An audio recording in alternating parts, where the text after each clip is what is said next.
paz do Senhor Jesus. Para quem não me conhece, sou Cláudio Neri, seu irmão em Cristo, e na aula de hoje quero te ensinar 5 passos para você criar finalmente os seus próprios esboços bíblicos e seguir assim o exemplo dos grandes pregadores da palavra de Deus. Vamos lá então? Primeiro passo, oração. Antes de você elaborar, antes de você escrever o seu sermão, é muito importante você orar, você buscar a Deus. Por quê? Para que você entenda qual a mensagem Deus quer transmitir à igreja. Então é necessário que você ore e busque a Deus para isso, né? Eu gostaria de lembrar você também, a palavra de Deus é um alimento espiritual, né? E um dos símbolos da palavra é o pão na Bíblia, né? E você, quando chega uma visita, por exemplo, na sua casa, você não vai servir um pão cru para ela, né? Primeiro você prepara, você assa e depois de preparar, depois de assado, você serve o pão. E a palavra de Deus é um pão, um alimento espiritual. Então é necessário você levar ao forno da oração e depois servir o teu sermão, o teu esboço, e por certo, o nome do Senhor será glorificado e produzirá assim um efeito para qual está sendo aquela mensagem, aquele propósito. Segundo passo, a escolha do texto. A escolha do texto é muito importante e deve estar de acordo também com o tema e com o tipo de público, de pessoas que você vai ministrar o seu sermão, vai ministrar a palavra de Deus. Você pode, por exemplo, quando as pessoas me ligam para ministrar em algum congresso, em algum trabalho, a primeira coisa que eu faço, a primeira pergunta que eu faço qual a natureza do trabalho, né? Se é para jovem, você tem que escolher um tema para jovem. Se é para casais, você leva o assunto, o tema para casais. Então é muito importante você estar de acordo, a escolha do tema, do texto, qual o tipo de público, né, que você vai ministrar a palavra de Deus. Eu gostaria também, falando ainda sobre a escolha do texto, é importante você evitar alguns tipos de texto, né? Textos muito longos, por exemplo, né? Isso cansa os ouvintes. Textos duvidosos que geram polêmicas, então isso não edificará em nada a ministração do seu esboço. Terceiro passo, a introdução. Você já orou, você já escolheu o texto, agora você já está preparado para finalmente desenvolver e escrever o seu próprio sermão. E a primeira coisa que você vai fazer é o quê? A introdução do sermão. A introdução, ela deve ser breve e objetiva. Você pode começar fazendo uma pergunta, ou falando algum fato, algum acontecimento que aconteceu na sua própria vida, uma parábola, etc, né? No máximo 5 minutos para a introdução.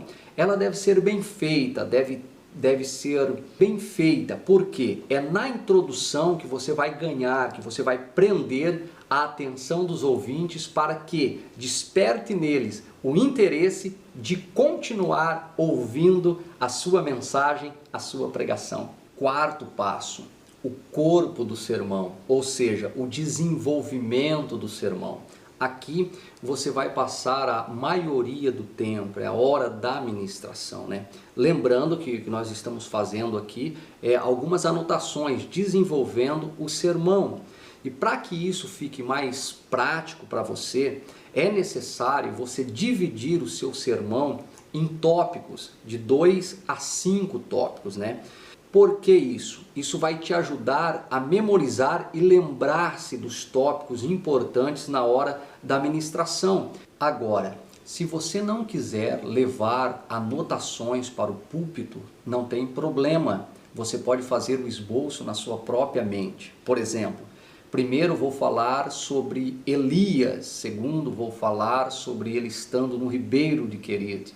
Terceiro, vou falar de Elias estando na caverna. Então você pode fazer o seu esboço também na sua própria mente. Mas não vejo problema nenhum se você quiser levar um resumo, uma anotação para o púlpito, ok? Quando você estiver desenvolvendo o seu sermão, é importante você lembrar que a sua mensagem tem que despertar nos ouvintes a necessidade deles se decidirem, tomar uma decisão, ou seja, levar a sua mensagem tem que levar eles a praticar os argumentos apresentados, né? Que eles possam não ser somente ouvintes, mas sim praticantes da palavra de Deus, né?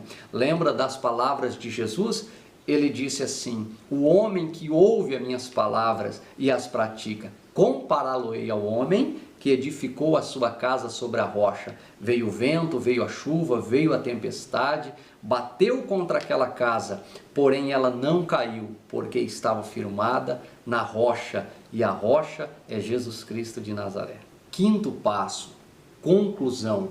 A conclusão é o fechamento do sermão, é a reafirmação dos argumentos apresentados, é o resumo do sermão e deve ser breve e objetivo. Não cometa o erro de dizer: já estou terminando, já vou parar, e nunca para, nunca termina. Isso fica muito chato, muito cansativo.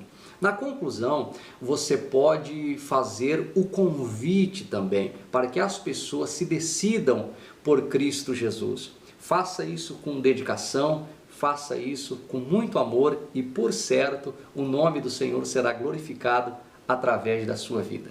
Então, relembrando os 5 passos para você desenvolver o seu sermão. Primeiro, oração. Segundo, a escolha do texto bíblico. Terceiro, a introdução.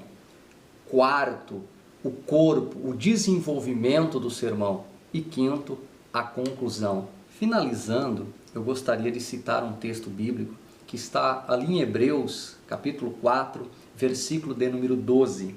Porque a palavra de Deus é viva e eficaz, mais cortante do que qualquer espada de 2 gumes, e penetra até o ponto de dividir a alma, espírito, juntas e medulas, e é apta para discernir os pensamentos e as intenções do coração. Quero dizer ainda que a palavra de Deus, ela tem um poder transformador, de transformar vidas. A palavra de Deus, hoje, a Bíblia é o livro mais lido do mundo, né? Escrito num período de 1600 anos, escrito por 40 autores, entre eles reis, profetas, sacerdotes, escribas e pescadores. Na palavra de Deus, você encontra tudo que você precisa: matemática, história, geografia, regra de 3 simples e composta e principalmente o plano de Deus para a salvação do homem. Você com certeza aprenderá isso e muito mais nos próximos vídeos. Se você gostou deste assunto e deseja ter mais acesso a conteúdos bíblicos, acesse primeteologia.com.br.